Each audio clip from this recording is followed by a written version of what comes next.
Welcome back to my channel. আসসালামু আলাইকুম। আজকে আপনাদেরকে ভাজি করে দেখাচ্ছি ইলিশ মাছ।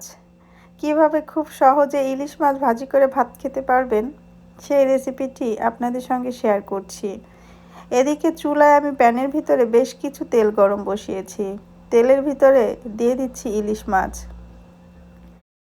ইলিশ মাছের ভিতরে আগে থেকে আমি লবণ আর মরিচ মেখে রেখেছিলাম। মাছটাকে উল্টিয়ে পাল্টিয়ে লাল লাল করে ভেজে নিতে হবে। ইলিশ মাছটাকে আমি উল্টিয়ে পাল্টিয়ে লাল লাল করে ভেজে নিয়েছি। এখন আমি এই ইলিশ মাছটাকে তেল থেকে তুলে নিচ্ছি।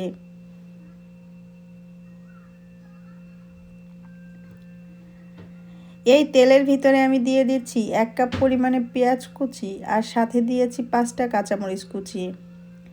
পেঁয়াজটাকেও আমি লাল লাল করে ভেজে নিব। এই পেঁয়াজের ভিতরে আমি অল্প একটু লবণ দিয়ে দিচ্ছি।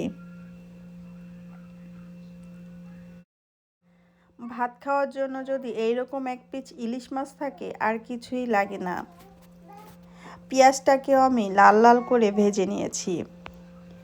এখন আমি এই পেঁয়াজটা চুলা থেকে নামিয়ে সরাসরি আমি যে মাছটা ভেজে রেখেছি মাছের ভিতরে পেঁয়াজটা দিয়ে দিচ্ছি।